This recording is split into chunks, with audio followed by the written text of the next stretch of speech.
Salut, bienvenue tout le monde. Je m'appelle Bruce Swartz. J'ai un problème de voix.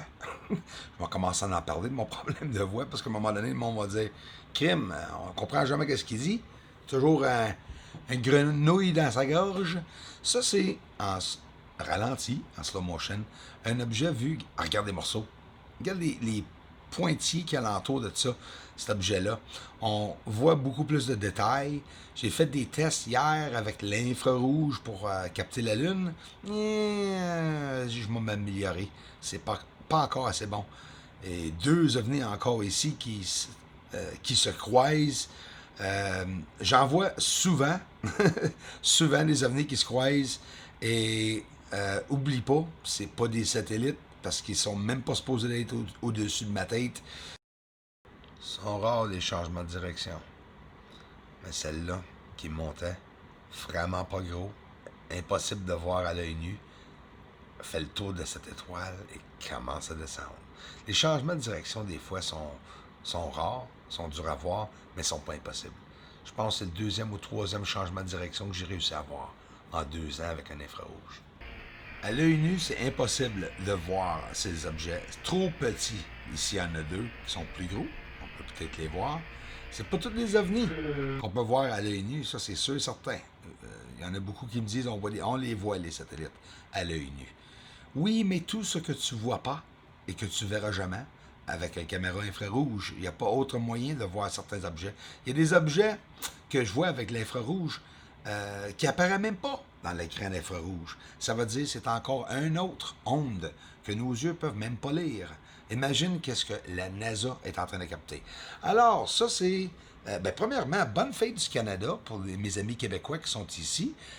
Pour ceux qui ne savent pas c'est quoi la fête du Canada, casse-toi pas la tête, nous non plus les Canadiens on ne sait pas.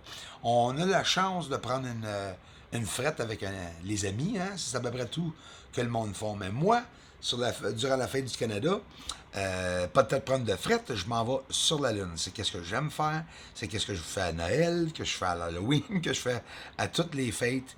Moi, c'est le party sur la Lune. Peut-être ce soir, si jamais je fais un petit feu tranquille à minuit pour 1 heure dehors, peut-être je le filmerai et je vous jaserai quelque chose de même. J'aime ça partager tout ce que je fais. Il y a certains peut-être qui ne l'apprécient pas. Nous sommes de très près. Ça, c'est la lune d'hier. La date, attends une minute, là. Ben oui, hein? On est le premier aujourd'hui. Fait que ça veut dire hier. C'est juste que je sais pas si hier on était le 30 ou le 31. J'imagine le 31, mais c'est là que j'ai capté la lune. Le cratère Clavius, regarde, on le voit très très bien, on voit beaucoup d'anomalies. Fait qu'on va continuer à voir ça et ensuite, inquiétez-vous pas, je le monte à cette distance-là et même de près. Et ensuite, au courant des journées qui vont suivre, quand je vois quelque chose, je m'avance de pas mal plus près, comme vous le savez, puis je continuerai à faire des vidéos. Il y a beaucoup d'ovnis encore sur la Lune que j'ai pas fini d'examiner. J'aime les partager avec toi. Je vais aussi en avoir beaucoup d'autres vidéos d'ovnis. J'en ai plein de documentation, plein d'images, plein de vidéos en direct des ovnis sur la Lune. Fait qu'on va les regarder avec différents filtres. On va essayer de les clarifier. Et je vous remercie beaucoup d'être présent ici à la chaîne. Merci beaucoup à tous ceux qui ont pris le temps de contribuer, ceux qui ont devenu patrons maintenant. Merci beaucoup. On met un peu de musique et je vous fais une autre vidéo après celle-là, les amis. Merci beaucoup.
regarde la lune d'hier, le 31 juin 2020.